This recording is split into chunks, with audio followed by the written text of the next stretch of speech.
सुख करता तू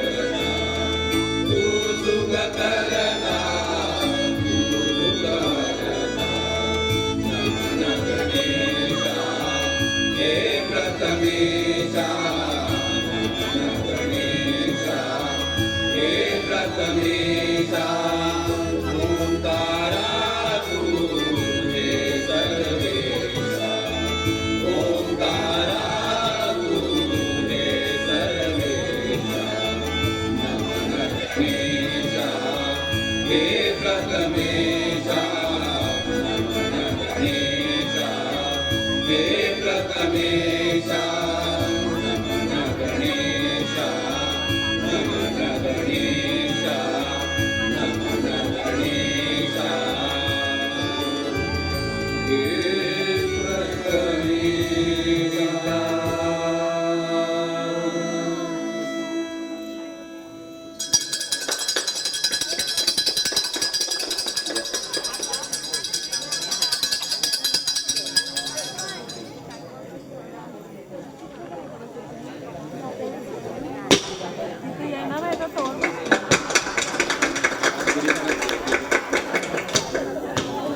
चपलामुळे इथं बसायला घेऊन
सुस्वागतम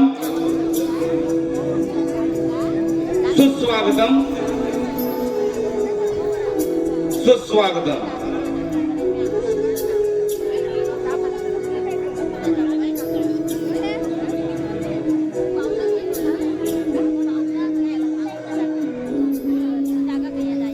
श्री जाकादेवी वार्षिक उत्सवाप्रित्यर्थ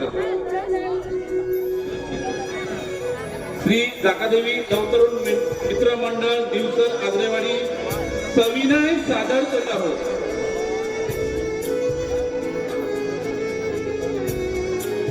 सूर्यकांत सावंत लिखित,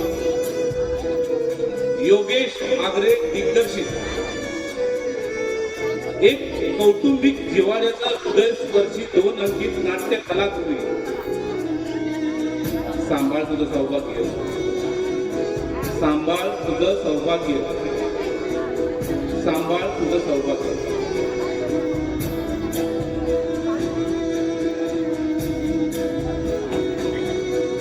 लेखक सूर्यकांत सावंत, दिग्दर्शक योगेश आगरे, नेपथ्य श्री जाकादेवी नवतर मित्रमंडळ दिवसर आगरेवाडी. रंगभूषा व वेशभूषा भरत धाडवे, मनोज शिंदे. पार्श्वसंगीत योगेश मांडवकर पानवल. प्रकाश योजना रवींद्र गोवलकर. ध्वनी संकलन जाकाई सावंत, अमर आगरे.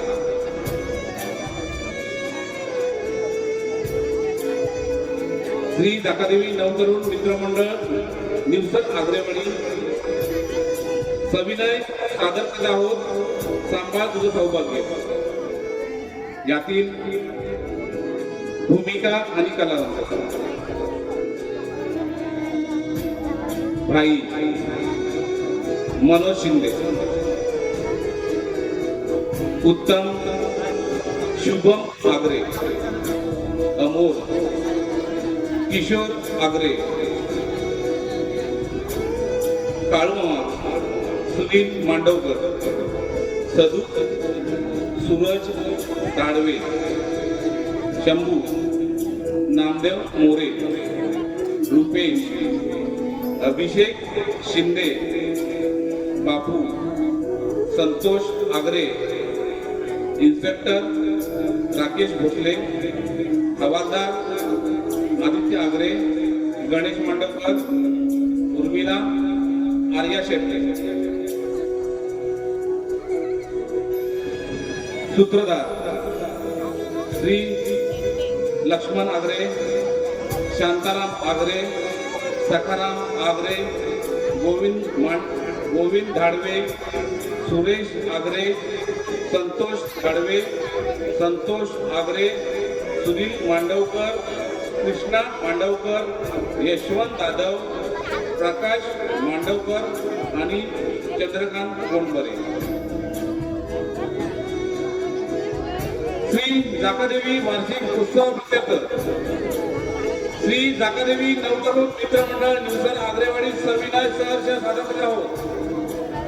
सूर्यकांत सावंत लिखी, योगेश आगरे दिग्दर्शित कौटुंबिक जिव्हाळ्याचा हृदयस्पर्शी 2 अंकित नाटक सांभाळ तुझं सौभाग्य,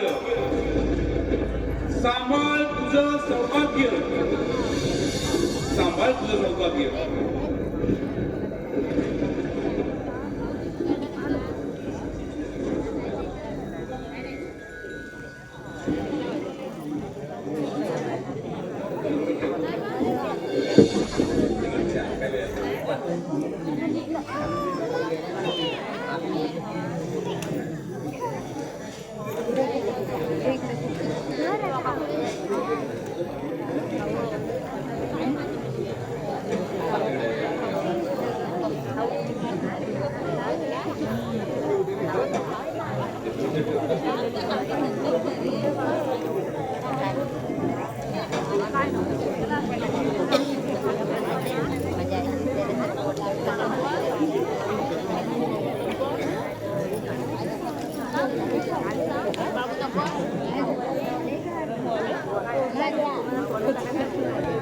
कधी नाही त्याला सवय बोलल्या नाही साडी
सुरो भुवरी ज्ञानाचा प्रकाश अज्ञान तमास नूरोष ओम भगवते वासुदेवाय जय सूर्य नारायण नमस्ते. उत्तम अरे उत्तम हो आई. आता आण पाहू चहा.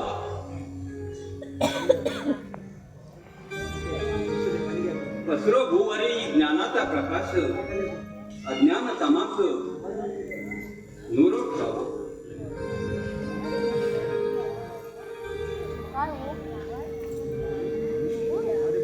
आई, चहा घ्या.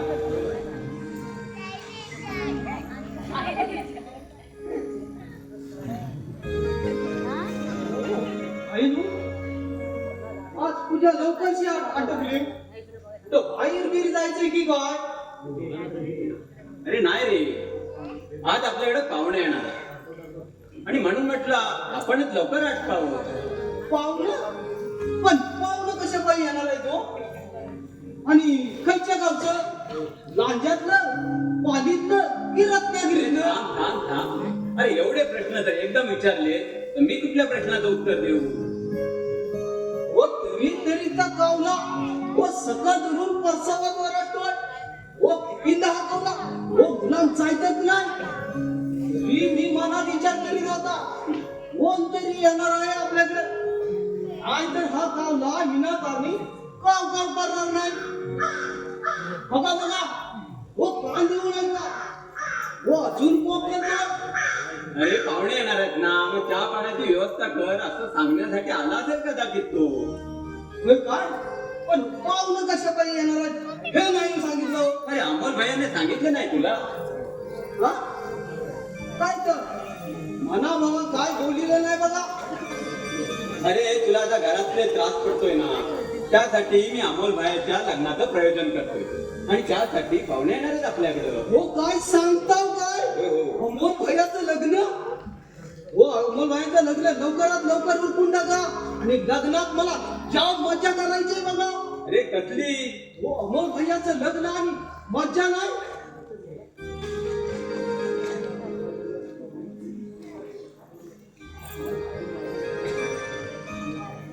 अरे थांब थांब.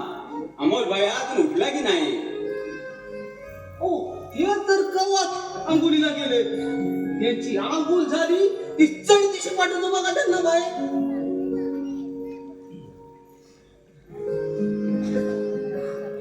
आई बाबा, अचानक झालेल्या अपघातात काळाने धडक घालून तुम्हाला तिघांना एकाच वेळी आमच्यापासून दूर नेलं. तुमच्या मायाचं काळजी तर हलपलं, पण एकही दिवस तुमच्या आठवणीशिवाय गेला नाही.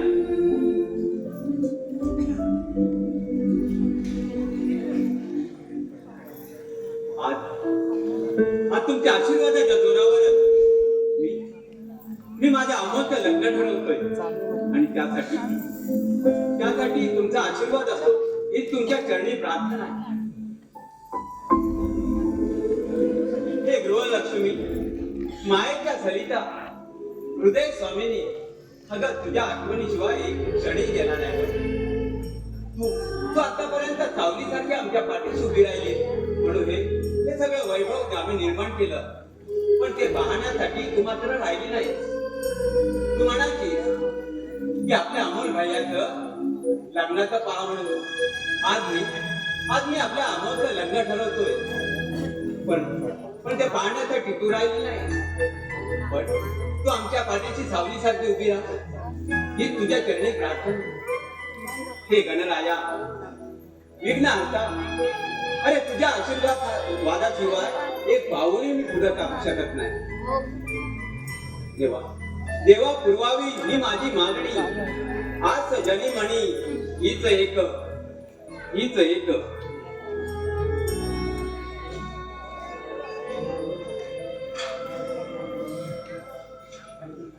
नाही अरे ये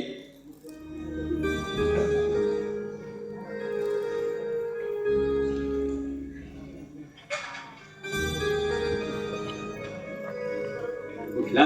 हो बाई. झाली आंघोळ, चहा वगैरे झाला? हो बाई सर्व आवडलं. बरं झालं.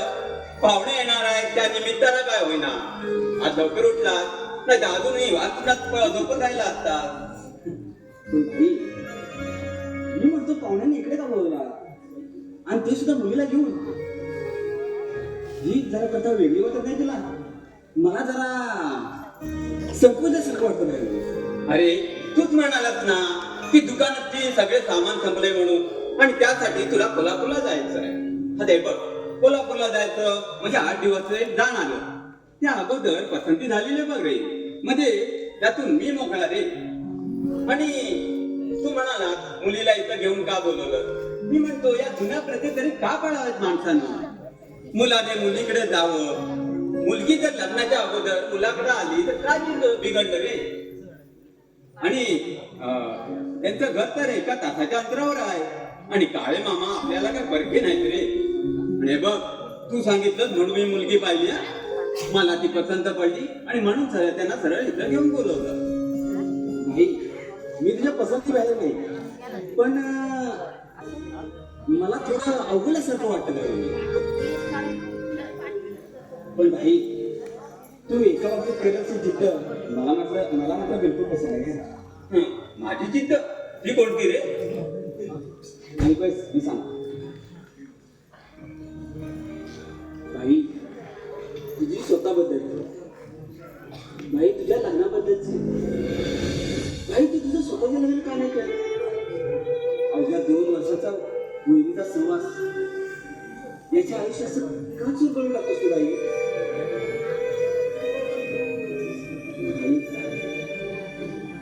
तुझं उर्वरित आयुष्य असं एकट्यानं का चूर करून टाकतोस तू भाई.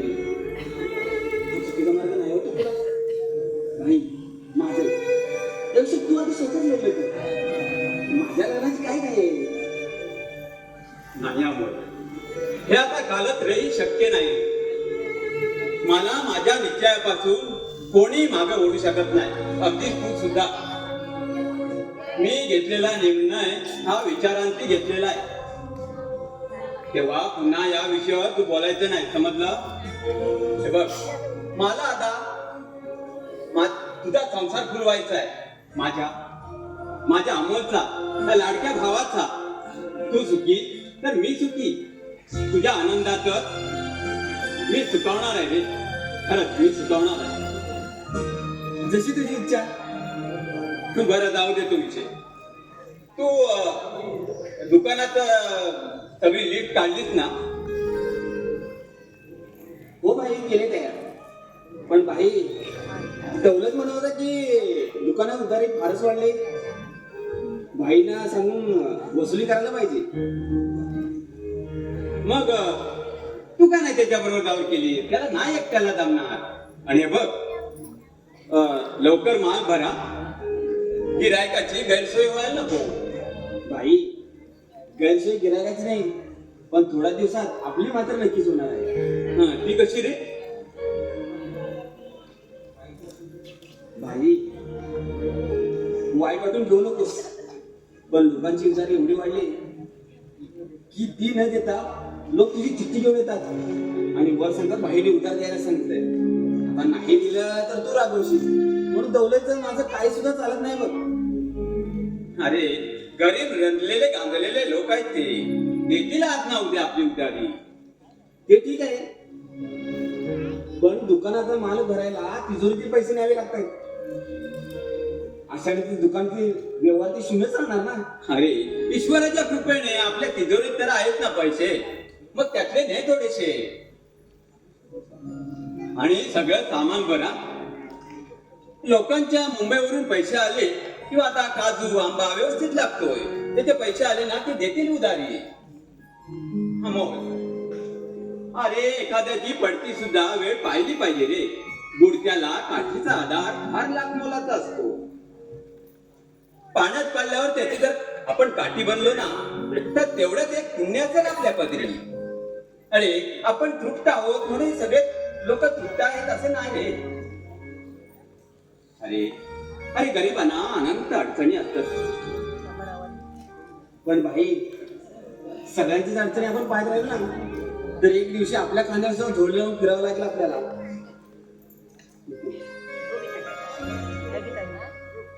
सुखाने केलं तरी ते दान आणि पशाने केलं तरी ते सुद्धा दानच. मी सुद्धा आता नाहीला जसं सांगावं लागतंय बाई. ठीक आहे ठीक आहे. आता सगळी दुकानाची जबाबदारी मी तुझ्यावर सांगतो. तू व्यवहार दक्ष आहेस तर माणुसकी आणि गरिबी जग म्हणजे झालं. आपली त्यागीवृत्ती भाई मला काय माहित नाही, तरी पण माणसाला थोडं धंद्यामध्ये कठोर वागायला हवं भाई.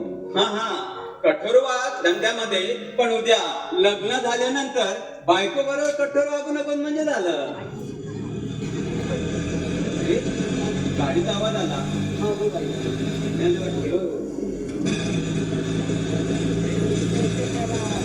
अरे उत्तम, अरे पाहुणे आले रे.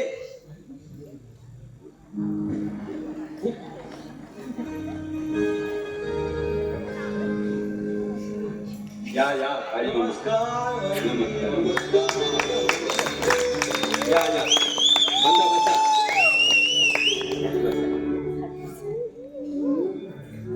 अगं तू पण बाई बस बस आपलंच घर आहे, बस.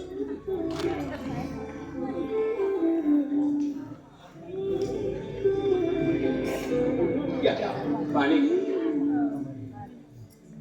ठीक आहे. लागू नको सगळं.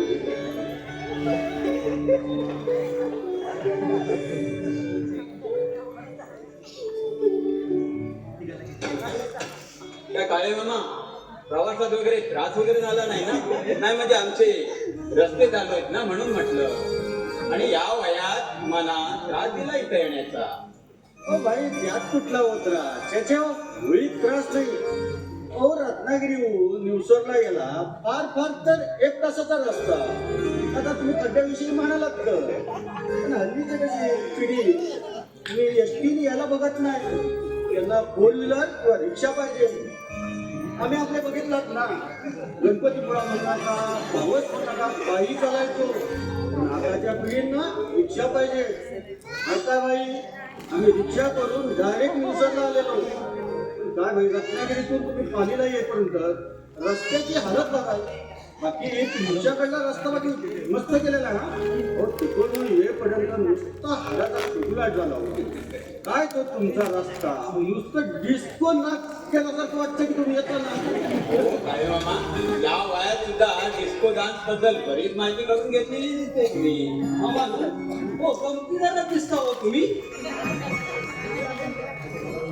अरे आयुष्य हे गंमत जम्मतच करत आहो माणसानं. या मताचा मी आहे. तेव्हा आता या गमती जमतीतूनच भाई एक नाजूक अशा बंधनाकडे वळायला काहीच हरकत नाही आपल्याला. हो, थांबा थांबा चहा पाण्याचं होऊ द्या आधी. अरे उत्तम जरा तू चहा तयार कर रे. ठीक आहे ठीक आहे. हो भाई हो चार होऊ देऊ. चहा पाण्याचं होईल चौकास. आता आपल्याला मुख्य विषयाकडे वळायला काही हरकत नाही. तेव्हा आपण ओळख करे.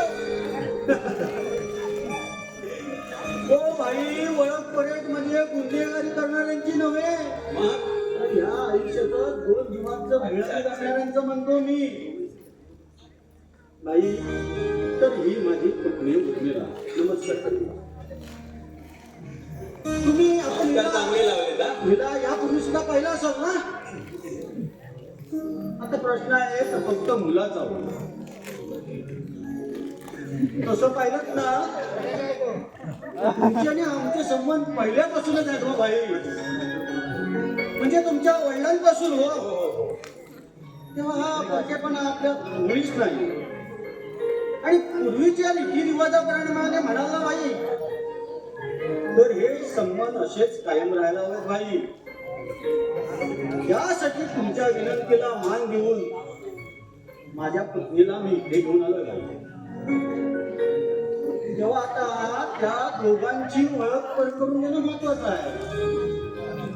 तसं त्या दोघांनी एकमेकांना पुष्कळायला पाहिलंय. हो रत्नागिरीतल्या बाजारपेठेत.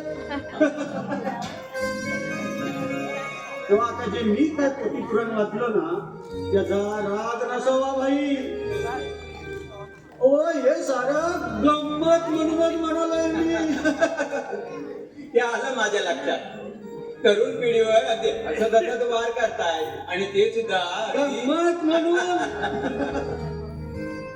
तर हा माझा धाकटा भाऊ अमोल दुकान चालवतो. तुम्ही याला पाहिला तर हो पुष्कळ याला पाहिलं ना हो. नमस्कार नमस्कार. पण तुमच्या एवढा त्याचा परिचय ना हो माझा. पण मी ओळखतो ना आपल्याला. बघितला हो, बघितला बाई. आताच म्हणालो होतो मी तरुण मुलांची नजर सारखी बिरकडत असते म्हणून. पाहिलं ना हा? आता मला सांग तू मला एवढा ओळखतोस त्या ते माझ्या पुतणी उर्मिळेला देखील ओळखतच ना हा? तर ही माझी पुतणी उर्मिळा. तिची सर्व जबाबदारी आता माझ्याकडे आहे. मला मुलगी नाही. तिच्या वडिलांच्या पश्चात मी मुलीसारखा सांभाळ केलाय. मामा आता या सर्व गोष्टींना आपण आपल्या खोलीत जाऊन बोलू. म्हणजे त्यांना एकांत मिळेल त्याच्या पसंतीविषयी आवडीनिवडीविषयी त्यांना खरं बोलता येईल हो. आणि तसंच काय गुपित असलं ना तर आपली अडचण नको हो त्याच्यामध्ये. अगदी माझ्या मनासारखं वाईट बोललात तुम्ही. हो गप्पा मारून आहे ना त्या दोघांची तोंड ओळख व्हायला पाहिजे ना. तेव्हा आपली म्हातारीची अडचण कशाला मध्ये चला चला भाई. बेटा बोल राव आहे का मी बरं का आतमध्ये.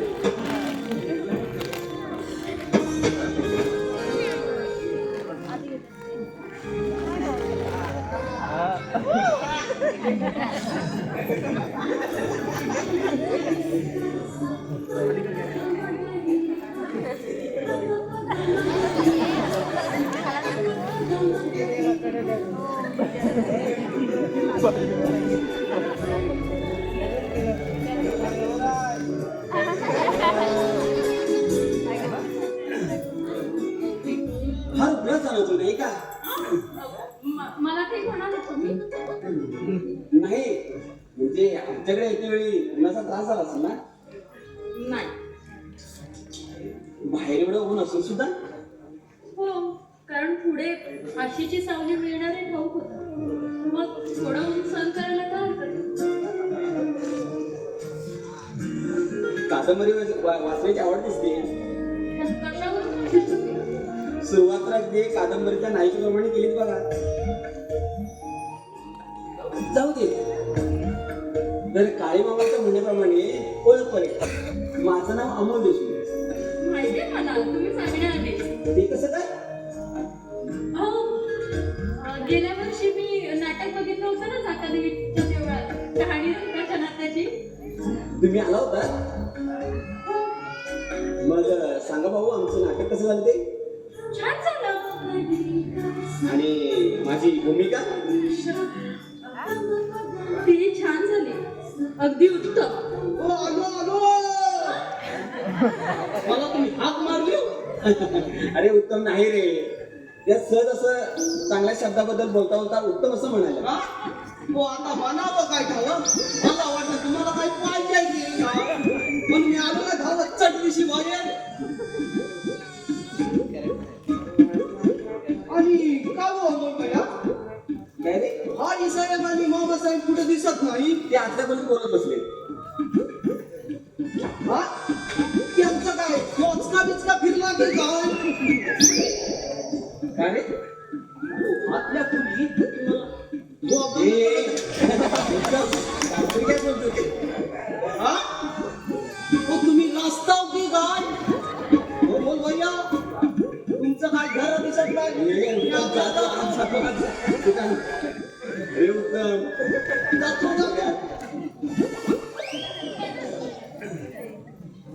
हा आमचा उत्तम. नाव फार छान आहे उत्तम. अगदी सगळ्यांशी प्रेमाने वागतो. हो अगदी नावाप्रमाणेच गमतीत आलं. बरं तर उर्मिला नाही म्हणजे नावाने हात मारले तरी चालेल ना. हो चालेल. बरं तर उर्मिला हा तुला स्वयंपाक एकेरीच काय काय येतं. मला शिवण काम होतं. आणि काही छंद आवड वगैरे. तसं गाता येतं मला. नाही म्हणजे कॉलेजमध्ये स्कूलमध्ये थोडं थोडं गॅदरिंगला गायचं ते. अरे वा, म्हणजे कामावरून कधी मी थकून भागून आलो तर तुझ्या गळ्यातून निघणाऱ्या कोपरी गुंजे आणि अंगातील चीड तरी निघून जाईल. मग आता म्हणणार काय एखादं गाणं? बरं बरं, नको नको. उगाच मी एक प्रश्न विचारला तुम्हाला, नाही का? का बरं असं का म्हणताय तुम्ही? नाही म्हणजे पसंतीविषयी बोलायचं राहून गेलं, उगाच आपला मी चराडा लावला. मला सांग भाऊ, मी तुला पसंत आहे ना? ठीक आहे, पसंत नसेल तर पुढचं म्हणा तरी अर्थ काय? हो किंवा नाही ते सांगून टाक. का बोलत नाही? भीती वाटते का माझी? मग हवं तर मी पाठ फिरून उभारतो, बस.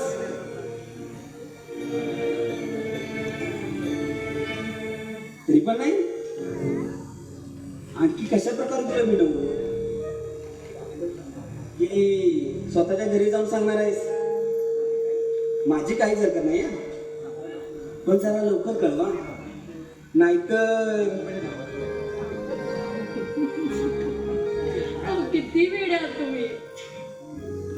जर स्त्रीने मान खाली घातली तर पुरुष तिच्या पसंतीला उतरलेला असतो. काय खरंच की काय? आपल्याला कोण नाही यातलं काय कळत. आणि असं म्हटलंच ना तर या बाबतीत मी अगदी ढबू आहे. मग थोडाही गंध नाही मला. असू दे. पण तुम्ही माझ्याबद्दल काहीच नाही सांगितलं. आता तुझ्याबद्दल सांगायचं झालं तर तुम्हाला पसंत नाही काय? असं म्हणायला थोडा मी अशी काय होय? तू मला यापूर्वीच आवडली होतीस. कित्येक वेळा मी तुला बाजारपेठेत पाहिलं होतं आणि म्हणूनच तुला इथे आणण्यासाठी बाईला पुढे केलं. बरेच असतात आता तुम्ही.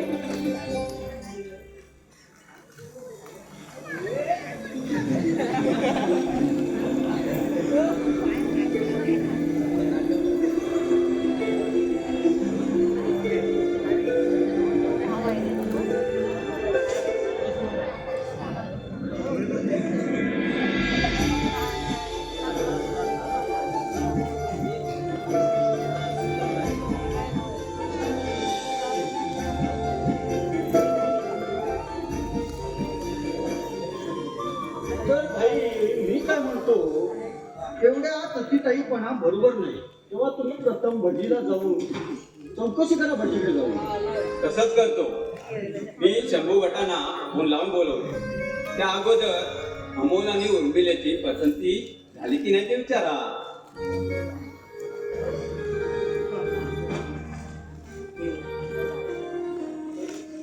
अरे तुम्ही दोघांनी एकमेकाला काही विचारलात की नाही? ती नुसते मुखस्तंभासारखे उभे आहात. आम्ही आपल्या आतमध्ये गोल घेवडेपणाचे डोंगर रचले, ते तुम्ही पोचलू देऊ नका म्हणजे झालं. मग काय अमोलराव लढलात? अहो पसंत आहे की नाही आमची उर्मिला तुम्हाला? अहो सांगून टाका ना पटकन. अहो उगाच वेळ कशाला लावता एवढा? मामा मी बाईच्या शब्दाबाहेर नाही. तो जे काही ठरवेल ना ते मला मान्य आहे.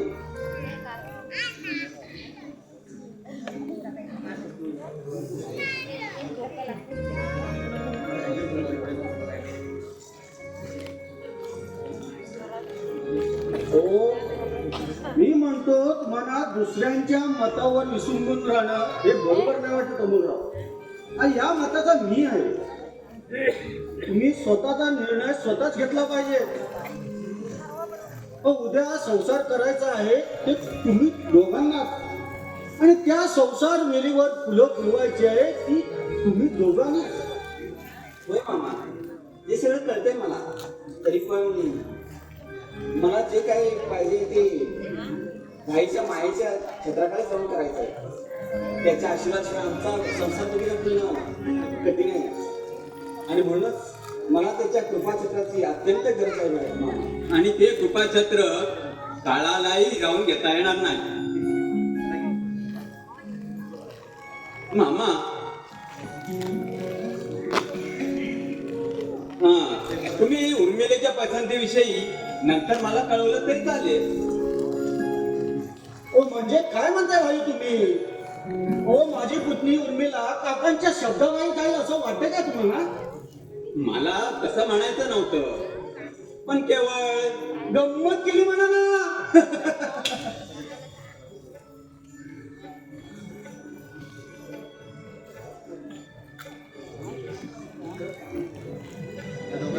भाई उत्तम. हा, अरे अरे छान रे. ठीक आहे भाई. बसा.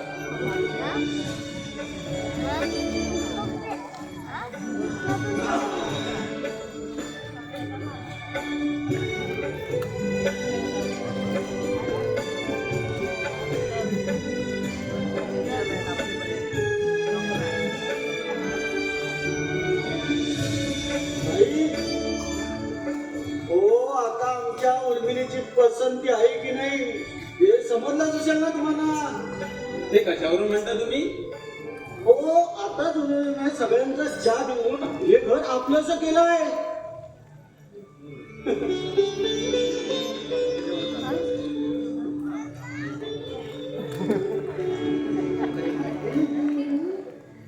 अगं पोरी, सगळ्यांना दिलास तू चहा, तू का नाही घेतला चहा? ठीक आहे, नको घेऊस.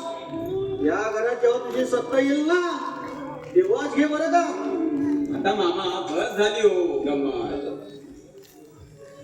बरं, भरपूर वेळ काढलेला आहे, आता आम्हाला निघायला पाहिजे. तर भाई मी काय म्हणतो, हा हा आलं लक्षात. तर तुम्ही भटजीकडे जाऊन मुद्दा बेताचं काय सविस्तर बघा. हा ठीक आहे. हो नंतर इतकी गडबड नको. बरं, तर आता निघतो आम्ही. चला उर्मिला बेटी निघूया की इथं थांबायचं आहे? हा बघ काकू वाटेकडे डोळे लावून बसली असेल. काय हो मानू, आता तुमचं वय असेल ना हो 45-50 वर? अरे काय रे बाबा, आता आपलं तुम्ही आता म्हणालो ना काकू वाटेकडे डोळे लावून बसली असेल, काय मजा असेल ना हो तुमची.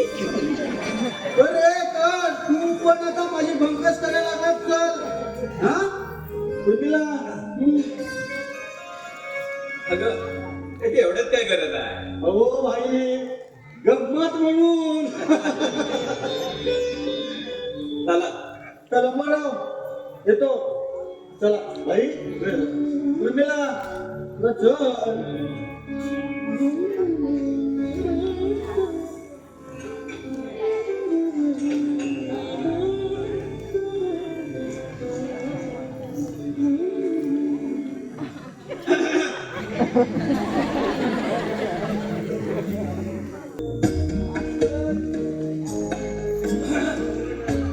उर्मिला हेच आहे ना की इथे जाणारच आतापासूनच. चल.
तुझंच घर असणार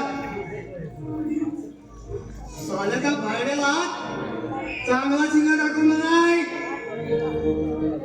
सदू पण साबण सांगून जातोय आई सारख्या देव माणसाला काय बोलशील ना तो तुझ्या पोटात बंद करून टाकीन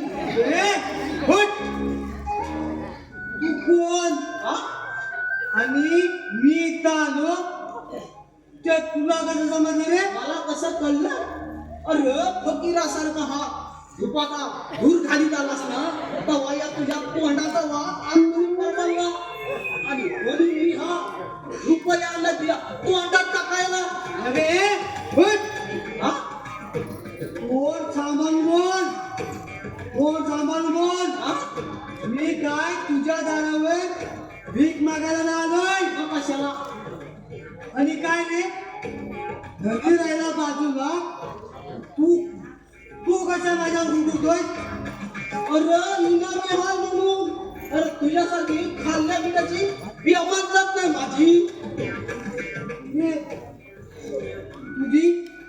तुझी काय मी बेमानी गेली हा बोल अरे माझी नाही पण माझ्या धन्याची गेलीच बघ अरे तुझ्या बायका पोरांकडे बघून भाईने दुकानात तुला कामाला ठेवला पण तू केलास काय अरे गल्ल्यातनं पैसा चोरून हा असा दारू लोसायला लागलास चोरीचं नाव नाही काढायचं सांगून ठेवतोय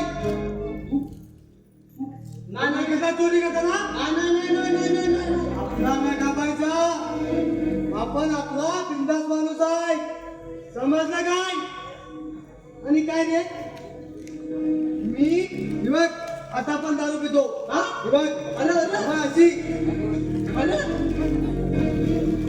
काय करतोस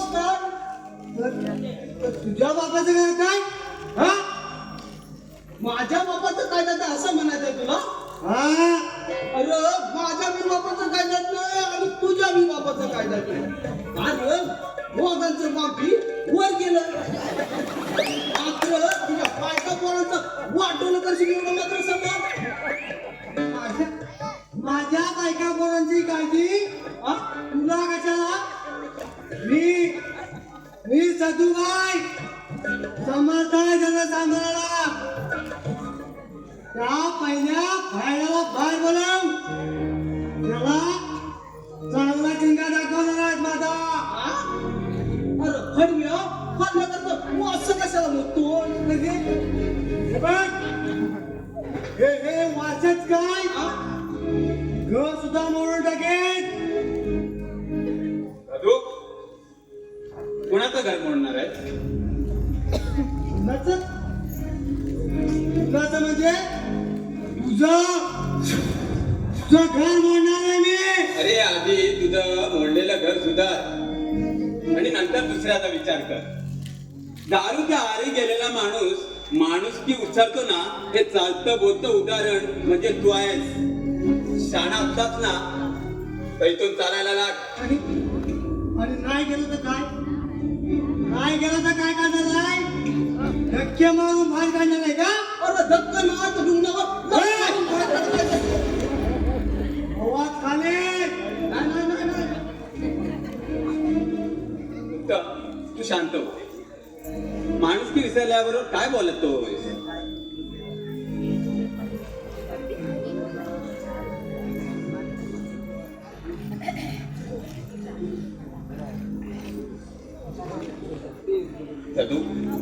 तुझ्या बायको मुलाकडे बघून ना 2 वेळेला तुझा गुन्हा मी पाठीशी घातला पण तू हेच लागून सुद्धा शाण्या होणाऱ्या माणसापैकी नाहीस रे तू अजूनही सुधार आणि जरा बायका मुलांचा जरा विचार कर रे बायको अरे कसली बायको आणि कुणाची बायको अरे रडकी होऊन पोरांचं पोट भरा असं मला बोलते आणि तिला काय सांगितलं बायको म्हणायचा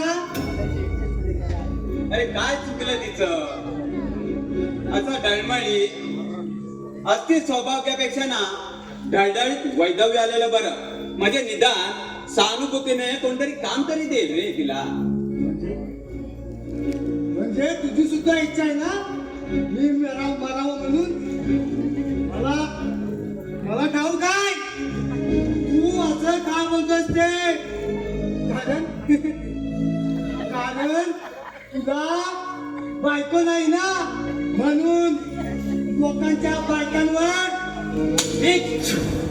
नाही भूतकंपेला विचाराचा नारा धावा चालतो इथून.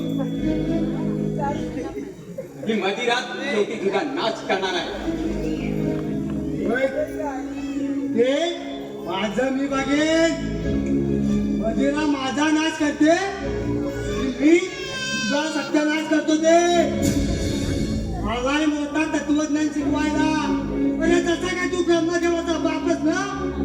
हे बघ मदिरा माझा नाच केला तेव्हा करेल पण तुझा मात्र सत्यानाश केल्याशिवाय मी गप्प राहणार नाही.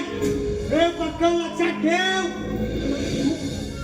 माझ्या भावात माणूस ना गाठ माझ्याची आहे. बघून घेईन सारा तुला बघून घेईन. साला मोठा आलाय तत्वज्ञान शिकवायला मला. हा फक्त तुला थांब. हे चाल तुझी चांगली जाऊ. जरा पाणी घेऊन ये रे. ठीक आहे बाई.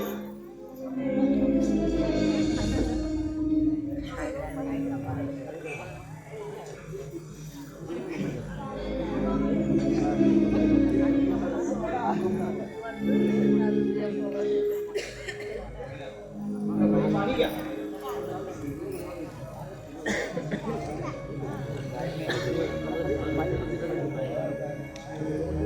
अरे माझंच चुकलं रे.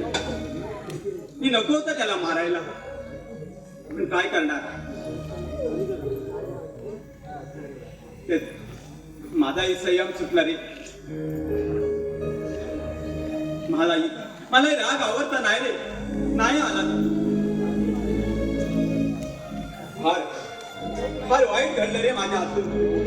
फार वाईट घडलं. ओ वाईट काय ओ चांगलंच घडलं. ओ असल्या बेवड्याचं आहे ना वाणीने तोंड पडायला पाहिजे. आणि आई तुम्हाला परत सांगून ठेवतोय असल्या बेवड्याला आहे ना थारा करू नका इथं. जाऊ दे तू विषय. तू काढायचं होतं ते घडून गेलं. हे बघ मी जरा दुकानात जाऊन येतो. शंभू भटजी जर आला ना ठीक आहे तर मी इथे येईपर्यंत त्याला बसवून ठेवा. ठीक आहे ठीक आहे.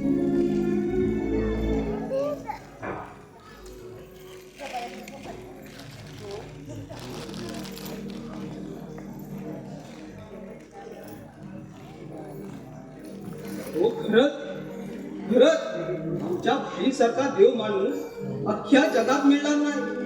हो दुसऱ्याचं दुःख ते आपलं दुःख आणि दुसऱ्याचं सुख सुधीक मांडणारे आमचे बाई खरोखर ईश्वराचा अवतार मानायला पाहिजे. हो पण या सदूसारखी खूप डाळाची दुसण्या लावतात. हो देव त्या रांडाच्या तलपाट करील. हो तलपाट करील. हो रांडाच्या जरा भैबांग होईल. हो भैबांग होईल. ओ भडियास वरती उठून टाकून बीचच्या विरुद्ध टाकलं पाहिजे.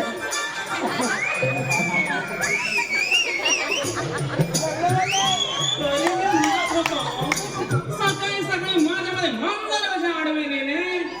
हे शेंट्या बटा तू जरा जास्तच बोलतोयस हा. पण सांभाळून बघ सांगून ठेवतोय. अरे उत्तमा तुला रे कोण मध्ये मध्ये धुडबुड करायला सांगते. हा शंभ्या पण सांभाळून बोल नाही तर तुझ्या या चमन बटत राही ना. श्याम सुख कसं झाली. शिव शिव शिव शिव. अरे काय अभद्र बोलतोयस तू हे. आणि काय रे मला सांग कोणत्या गाडवाने तुझे नाव उत्तम असे ठेवायला सांगितले. अरे संध्या बटा अरे विसरलास की काय. काय ते. अरे तुझ्या बापानच नाही का माझी जन्मपत्रिका लिहिली आणि त्याच्याशिवाय दुसरा गाडव होताच कोण गावाच्या. उत्तम उत्तम तोंड सांभाळून बोल. हा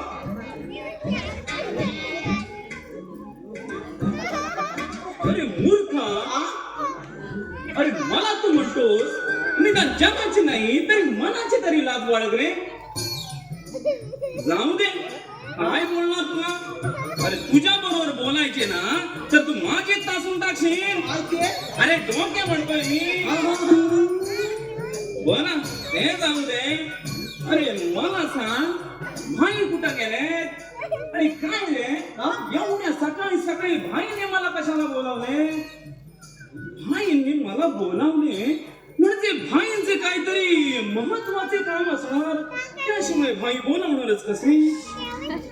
अरे म्हणून सकाळी सकाळी लवकर उठलो, तसा तिकडे पळत सुटलो. हा? पण सकाळची सगळी विधी आठवून आलो ना का तसं खाऊन आलो? उत्तम उत्तम. तर मारी टोपी म्हणजे मस्करी करतोस तू?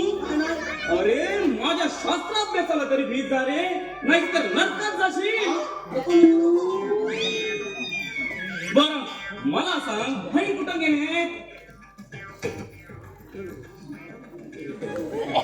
आई साहेब दुकानावर गेले.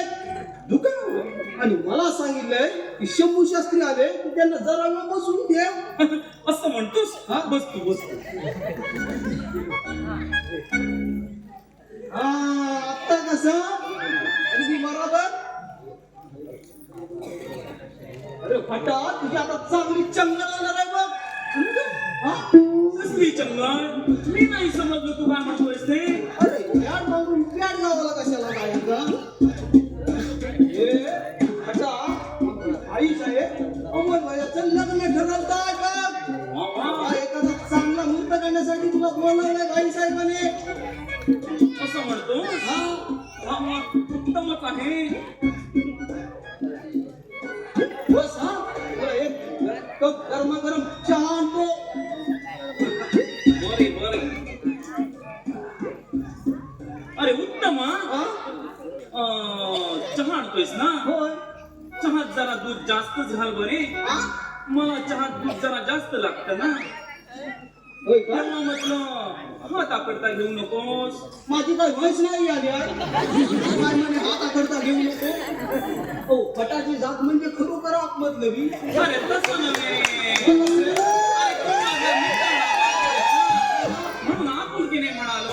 होय का? त्यात एवढे आगळ्याच काय झाले तुला? आता जो पस्तायस की बरे बरे, हा बाबा जा. माझेच चुकले. जातो जातो. आता जा, नाहीतर आता तुला दंडात घालतो. अरे बाबा, शिव शिव. काय शंभू शास्त्री अहो कुणाला दंडावर घालताय? अरे कुणाला म्हणून काय विचारतोस? हा तुमच्या घरातला ग्रह लागलाय ना माझ्या मागे, आणि त्यालाच घालत होतो दंडावर. कोण आता होतं की काय? अरे अरे तूच तो. अरे नाव चांगलं उत्तम, पण मोठा डॅम्बीच आहे. अरे म्हणत गुण गाढवाचे आणि म्हणतात ना रूप घोड्याचे आणि गुण गाढवाचे, तसं आहे हे इकडे.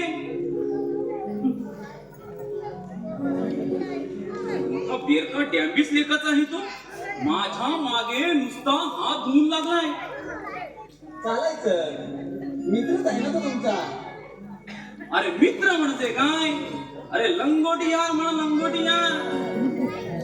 अरे लहानपणी तो माझी लंगोटी सोडायचा, पण आता तर माझ्या चक्क अब्रूच्या कासोटीलाच हात घालून पाहतोय.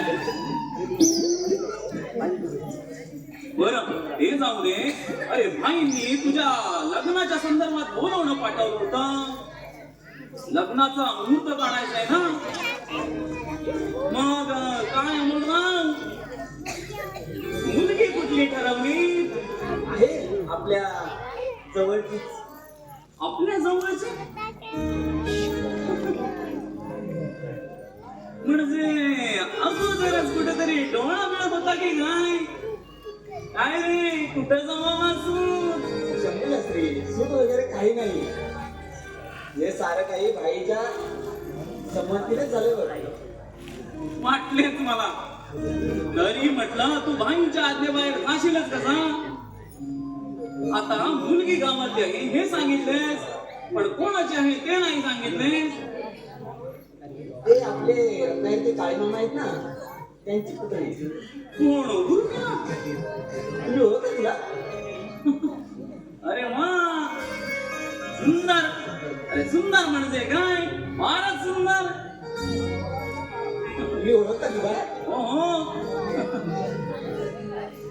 बोलत मुली काय विचारता हा बटुकडा गावात सांगली कोंबडी कुत्री आहे ती बोलत ती सांगली आता तू उपटलास का मध्ये हा चल उपडलं कुठे चालला होता आणतो इकडे. हा आगे तू खातेस ना या आज म्हशीला दूधच नाही गेलं हं? तुपलीवर शान मात्र दिलं बघ ते तूच ना मूर्ख एकाचा. आता गप बसतोस का सगळं?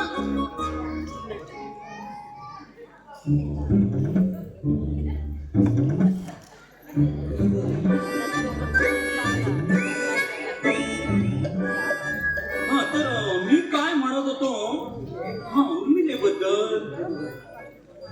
अमोल मुलगी मात्र अगदी सुलक्षणी.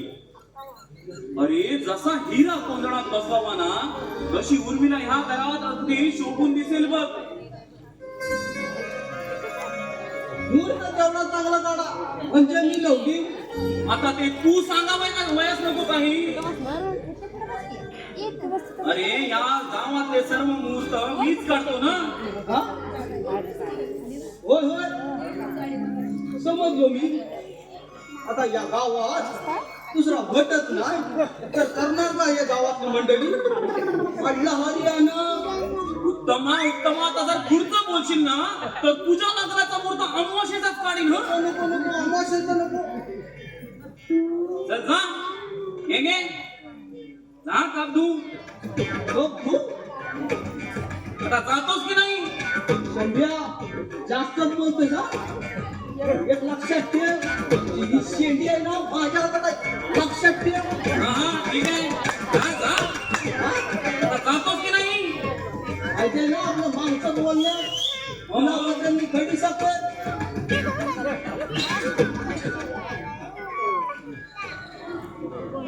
गेला गेला एकदाचा.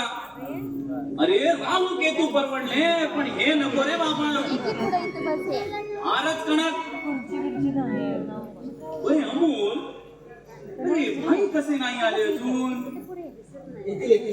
माणसाची साडे मागच्या नमस्कार भाई साहेब नमस्कार. शंभू फार वेळ वाट पाहावी लागली की माझी. चहा वगैरे झाली ना. हो हो काही शंभू असेल ना पुस्तक घ्यायला लागले बघा हो का ठीक आहे ठीक आहे. मग पंचांग वगैरे आणलंच की नाही. अहो हे काय विचारणं झालं. अहो ताकाला जाऊन भांड कशाला लपवायचं. नाम्याच्या वाटी वस्त्राप्रमाणे सर्व पंचांग झोळीतच ठेवावे लागते. कोणाचे कधी आणि कसे काम निघेल हे काही सांगता येते का. ठीक आहे मग काय पाहू पंचांग. शंभूचे परत चहा ठेवायला सांगू का नको नको अरे आत्ता झाला ना चहा. अजून जिभेची चव सुद्धा गेलेली नाही. बरं आमच्या अमोलचा लग्नाचा ना मुहूर्त अगदी गोरच असा काढ. बरं बरं. हे बघ आणि मुलीचं नाव उर्मिला आहे समजलं.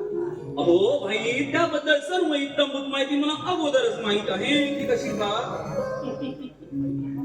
भाई तुमचं चालू द्या मी दुकानावर जातो नाही तर उगाच उशीर होईल ठीक आहे चौकात. हा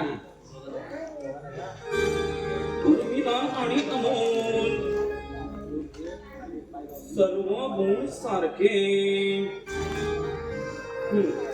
आता विवाह आणि उपनयन मुहूर्त पाहू. वैशाख महिना उपनयन मुहूर्त. गुरुच्या असल्यामुळे विवाह मुहूर्त नाही. आहे वैशाखीच्या अखेरीस एक मुहूर्त आहे बाई आहे. अरे असं काय करतो. आहे काय नाही काय असं वेड्यासारखं काय बडबडतोय. हो भाई त्याचं काय आहे. हो वैशाख मास अधिक आल्या कारणाने सुरुवातीला मुहूर्त नाही पण जून महिन्याच्या 24 तारखेला एक घोरच असा मुहूर्त आहे. सर्व ग्रह अगदी अनुकूल आहेत. मला वाटते हा मुहूर्त पक्का करायला आपल्याला काही हरकत नाही. ठीक आहे मग पुढच्या आठवड्यात साखरपुडा उरकून देऊया हो, म्हणजे पुढच्या तयारी लागेल ना मोकळी. तू सांगतोयस ना म्हणून काळे मामाने फोन करून सांगतोय. बघ तुमचा कसा व्यवस्थित पार पडला पाहिजे.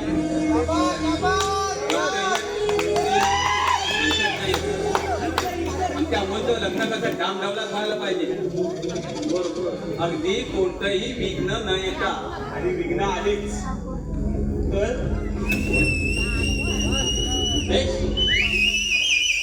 आणि काय बोलतोस तू? आणि या घरात येण्याची हिंमत कशी झाली तुझी? हिंमत बघूनच यावं लागलंय मला इथं. कारण हे घर मातीवर उभं आहे. हे लग्न करून यासाठीच धाडस केलं मी इथे येण्याचं. तर काय बोलतोस तू? काय घडलंय तरी काय? घडलं नाही पण घडणार आहे असा ठाम विश्वास वाटतोय मला भाई. काय घडणार आहे? कसला विश्वास वाटतोय तुला? सांगतो. काळे मामांच्या पुतणीशी त्या उर्मट उर्मिलेशी अमोलचं लग्न झालं तर नको. उगाच तुम्हाला आणि त्रास नको. हा? निघतो मी. हा रुपेश, असं अर्धवट बोललं तर सोडून मी तुला जाऊ देणार नाही. काय असेल ते साफ साफ सांग.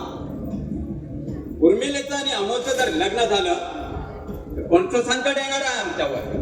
ते आमचं सुख पावत नाही तुला म्हणून तुझा मिठाचा खडा टाकण्यासाठी तर आला.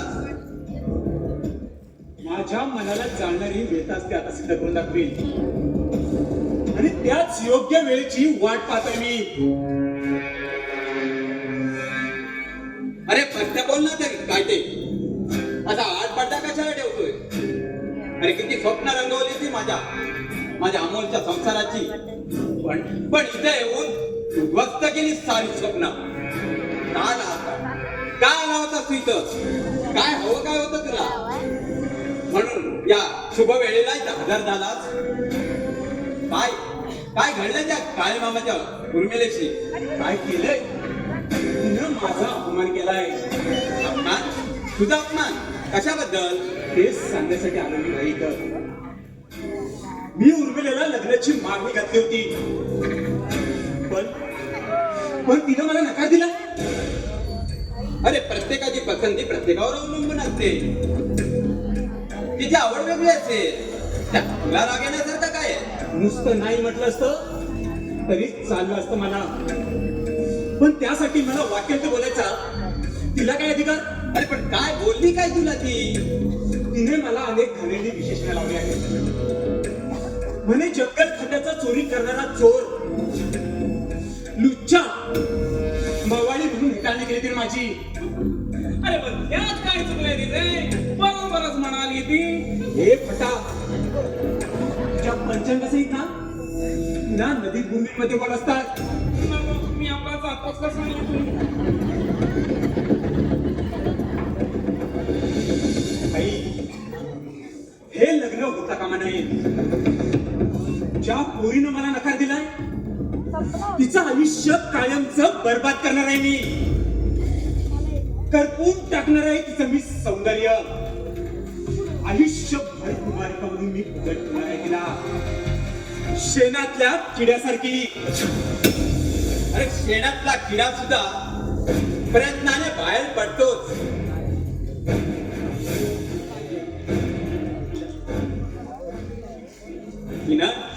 तिनं नकार दिला म्हणून एका स्त्रीवर एवढा अत्याचार करणं मला नाही पटत. हे तू डोक्यातलं काढून टाक. अरे तिनं नकार दिला म्हणून काय झालं? बाकी काय मुली नाही तुझ्या बरोबर लग्न करायला? भाई, तू जर अमोलचं लग्न उर्मिलेशीच करणार असेल तर तुझी आणि माझी दुश्मनी कायमची होईल. तिच्याशी जो कोणी लग्न करेल त्याला माझं आव्हान असेल. त्याच्या घरादारासहित त्याला मी माती मोल करीन. ही प्रतिज्ञा आहे माझी. रुपेश, अरे काय बोलतोस तू हे? काय बोलतोस काही? उर्मिलेचं लग्न मी अमोची ठरवलेलं असताना तुला काहीच वाटत नाही त्याच्याशी बोलायला असं? म्हणूनच सांगतो बाई, हे लग्न व्हायच्या अगोदर ते मोडून टाक. आणि जर काही लग्न झालंच तर माझ्यासारखं वाईट दुसरा कोणीच नसेल हे लक्षात ठेव. तिनं माझा अहंकार दुखवलाय, मी पेटून उठलोय त्यानं. तिला मी उद्ध्वस्त केल्याशिवाय राहणार नाही. मग ठीक आहे, तुझं हे आव्हान मी स्वीकारलं. तुला काय करायचं ना हे करू शकतोस. आई, साला वाघाशी टक्कर घेतोयस तू, याचा पश्चाताप होईल तुला. अरे वाघाचं कातडं पांघरलेले लांडगे सुद्धा असतात बरेच. त्यानं वाघासारखी डरकाळी पडता येत नाही. तर लांडग्याच्या फक्त ओरडण्याचा आवाजच ऐकू येतो. आई, अरे अजूनही योग्य वेळी शहाणा हो आणि अमोलचं उर्मिलेशी ठरलेलं लग्न मोडून टाक. हे बघ, तुझ्याशी दुश्मनी करायची नाही मला, म्हणूनच माझा ऐक. नाहीतर माझ्या डोळ्यात बघ, त्यात सुडानं पेटेला अंगार बघ. क्षणार्धात वनवा केव्हा पेटेल ना ते कळणार सुद्धा नाही तुला. हे बघ, मी काळे मामांना शब्द दिलाय आणि हा भाई देशमुख शब्दाचा पक्का आहे. कितीही अडचणी आल्या ना तरी मी माघार घेणार नाही. मला सुद्धा पाहिजे आहे तुझ्या या डोळ्यातल्या अंगात किती वणवा पेटवतात रे. ठीक आहे तर मग तुला ऐकायचं नाही ना माझं, तर मग आता तुझ्याशीच माझा खेळ सुरू होईल हे लक्षात ठेव. या माझ्या फुकटच्या बाता नाही याची खात्री असू दे. अमोल आणि उर्मिलेचं लग्न तर करून बघ. साला ज्या दिवशी हे लग्न करशील ना त्याच दिवसापासून तिचं सौभाग्य धोक्यात असेल याची जाणीव ठेव. आता तू त्या दोघांचं लग्न करायचं आणि नंतर माझा तमाशा कसा आहे ते उघड्या डोळ्यांनी पाहायचं. साला नाही विध्वंस केला ना तिच्या आयुष्याचा तर नावाचा रुपेश नाही. मग तू ही कान उघडे ठेवून आहे. अमोल आणि उर्मिलेचं लग्न हे होणारच आणि ते सुद्धा ठरलेला मुद्दावर. ठीक आहे तर मग आता लग्नानंतर भेटू. साला नाम तो सुनाई होगा रुपेश भाई.